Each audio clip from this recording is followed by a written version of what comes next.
उसमें हम आज सीखने वाले हैं डीसी जनरेटर क्या होता है, और उसके बारे में आपको दिखाना होगा कि कितनी ईएमएफ प्रोड्यूस होते हैं, वो आप कैलकुलेट कैसे कर सकते हैं। वो इजी है, सबको आते हुए होगा, मगर ये बहुत ज़रूरी है क्योंकि फॉर्मूला में ये बेसिक बेसिक कवर करना आपके लिए बहुत ज़रूरी है। तो आज हम सीखेंगे डीसी जनरेटर में ईएमएफ कितना प्रोड्यूस होता है।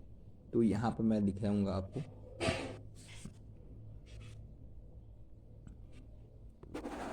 यहाँ पर ई है।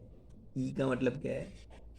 जो दो ई या वी होते हैं, वी होता है वो टर्मिनल वोल्टेज होता है, और ई होता है वो एक्सेट जनरेट कितना हुआ है आर्मेचर के अंदर में ईएमएफ, वो होता है। दो अलग अलग है क्योंकि ईएमएफ जनरेट होता है जब आर्मेचर में, तब वहाँ से बाहर आने तक जो है वो थोड़ा ड्रॉप होता है। वो कैलकुलेट करने के बाद वो टर्मिनल वोल्टेज किया जाता है, और ई है वो एक्सेट जनरेट वोल्टेज होता है जनरेटर के अंदर। ओके, तो देखते हैं। E is equal to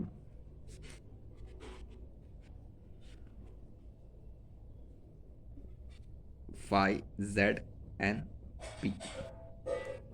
five थोड़ा गलत बना दिया है। Okay, five Z N P upon 60 A. ये सभी को पता है, आपको पता है, सबको पता है, मगर इसका फॉर्मूला यूज़ करके हम एक सम को सॉल्व करेंगे।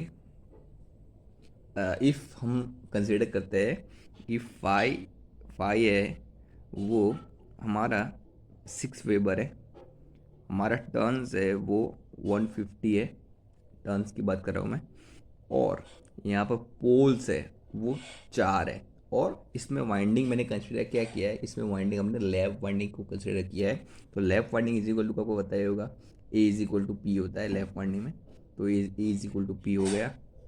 तो बस इससे, और लास्ट में Z is equal to parallel path होता है, वो 8 है, हमने कंसिडर किया हुआ है। तो यहाँ पर हम ये सब कुछ रखेंगे। तो 6 इंटू 8 इंटू 150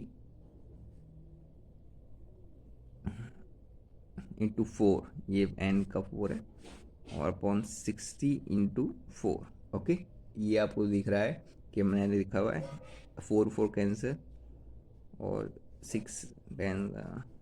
ओके, तो ये अगर हम इसको सॉल्व करेंगे तो हमारा आएगा यहाँ पर 120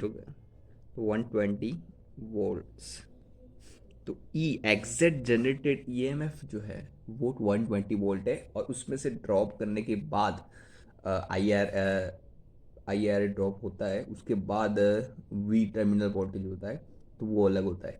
तो ये है exact generated EMF of DC generator. तो मैं एक क्वेश्चन यहाँ पे दिख रहा हूँ, आप इसका जवाब दीजिएगा नीचे कमेंट में। मिलता है नेक्स्ट वीडियो के साथ। Don't forget to subscribe channel. Thank you.